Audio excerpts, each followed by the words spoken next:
I'm Alan Spears with Occupy Democrats, and in some breaking news, Donald Trump's pick for the vice president, JD Vance, is already causing some major problems for both himself and the Trump campaign. Now, as many of you are unfortunately aware, the first day of the Republican National Convention is officially behind us. And as you might have expected, it was nothing but cringe-inducing horror and Christian nationalism on full display as they practically deified Donald Trump. In the wake of the assassination attempt on Donald Trump, it would seem that the fervor and the zeal behind Trump and his campaign has only continued to grow, at least within the Republican ranks. We even saw that Trump was sporting a bandage over his hurt ear from the assassination attempt. However, that bandage was most curiously missing earlier as he was golfing that same day. Despite Trump desperately trying to paint himself as a strong man and a fighter, it would seem that he is not above trying to score some sympathy points with the voters. Trump's boo-boos aside, it would seem that Trump's pick for the vice presidency, JD Vance, has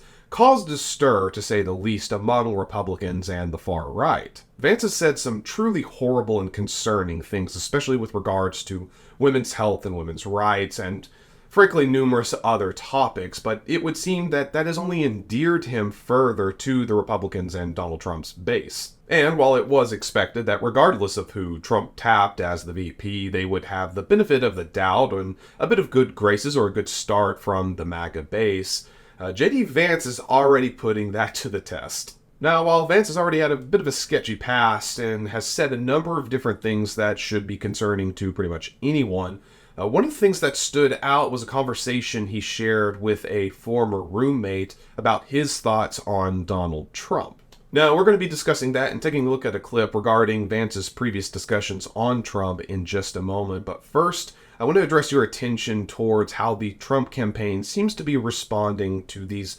recently resurfaced conversations. Now, it is a little subtle, but I want you to take a look at this first clip and see for yourself how the Trump campaign seems to be siloing Vance and gently and carefully giving a bit of distance between themselves and him. Who's saying that he's likely to spend a lot of time in arguably the three most important electoral college states, two of which border Ohio, Michigan and Pennsylvania. That must be a positive there. But I wonder, because this analyst is asking the question, Vance's potential blue-collar populist appeal could backfire in the suburbs, like Philadelphia, Detroit, Milwaukee, with his staunch feelings about some of these issues. Your thoughts? I think, again, JD Vance is a tremendous asset to the ticket. I mean, President Trump is at the top of the ticket. He is the leader of our party. It's his brand that is really on the ballot. But I think, again, you know, I loved Tucker Carlson said this yesterday. He said, all the bad people in D.C. that I knew don't like JD Vance, and that's why I think he's the perfect pick for this ticket. So, did you catch that? JD Vance is an asset, of course, to the campaign, and they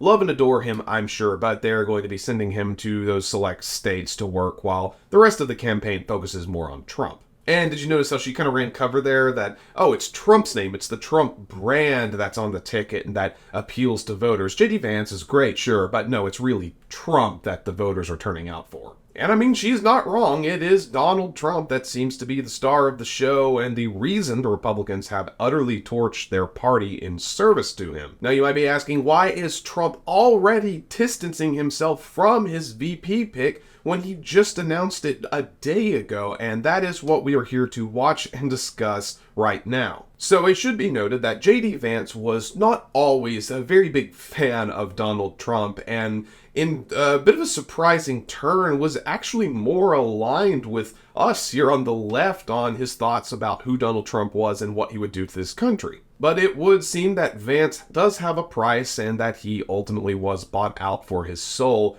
as he has continued to work with the Republicans and has seemingly done a 180 on his previous thoughts just a few short years ago. Now, in the second clip I'm about to show you, Vance goes on to Sean Hannity's show to tackle and address head-on the recently resurfaced text between himself and a friend where he essentially calls out Donald Trump for what he is, a terrible, horrible person that will bring about the end of democracy and this country. But in a bombshell reveal, Vance practically tattles on himself and contradicts the very narrative just days ago he was telling. Go ahead and take a look for yourself and see what Vance had to say about his own critiques about Donald Trump and how he tries to weasel his way out of his very own words. You literally said, you texted a friend, that Trump is a cynical a-hole like Nixon who wouldn't be that bad and might even prove useful, and that he's America's Hitler. And you compared him to a cultural heroine in the Atlantic Monthly. And I'll tell you Trump's response, but you said that then. What do you say to people that say, well, wait a minute? Sure. What did he mean? Well, Sean, I don't hide from that. I was certainly skeptical of Donald Trump in 2016, but President Trump was a great president, and he changed my mind. I think he changed the minds of a lot of Americans because, again, he delivered that peace and prosperity.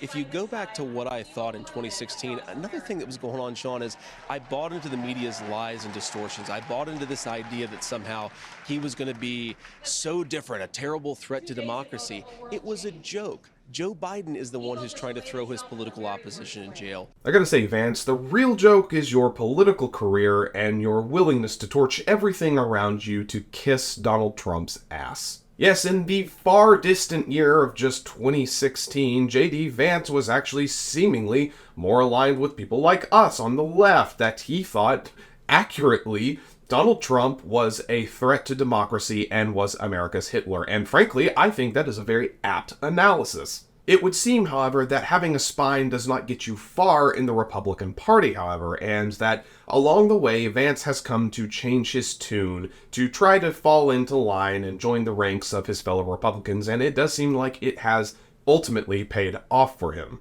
And I desperately wish that I could just pull Vance aside, get him one-on-one in a closed room, no recordings, no media, and just get his honest opinion of, was it worth it? Was all of the lies, was all this backtracking and spineless ass-kissing worth it? And I'm just going to say, it is so pathetic to watch Vance march and fall in line with these Republicans when, frankly, there's been a lot of things that he's said and that he's done that don't fall in line with that. Vance has recently taken an incredibly aggressive and strong stance against immigration when his wife is the daughter of immigrants from India. Vance seems to be advocating for Christian nationalism when he and his wife had a Hindu wedding. Vance seemed to have two functioning brain cells and recognized Donald Trump for the threat that he is, but somehow over the course of Trump's presidency changed his mind and saw him in a better light. Are you kidding me? When you really think about it, it makes perfect sense that JD Vance would be the vice president and on the ticket with Trump, because Vance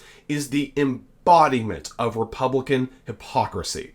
A part of me even thinks that Trump maybe even tapped Vance less because he thought he was capable or would be a solid running mate, but to humiliate him, to show to the rest of the Republicans, this is what happens when you stand against me. And like they said earlier, it's possible that this pick for Vance will ultimately backfire for the Republicans, and honestly, things aren't looking super great right now anyways. Trump's assassination attempt really did give him a boost of energy and momentum in the media, and now choosing Vance, who has said so many problematic things recently and has clearly a history of despising Trump, but being either bought off or just being brainwashed like the rest of them, it's not a good look. Only time will tell if Vance is going to ultimately be an asset or a liability to Trump's campaign. Though, as a final thought, Vance, if you're out there, I would like to remind you of how exactly Trump and his supporters felt about his first vice president at the end of his first term. Remember, Vance, just because you're part of the party now and the boy wonder to the presidency, that will not stop Trump from throwing you to the wolves without a moment's hesitation.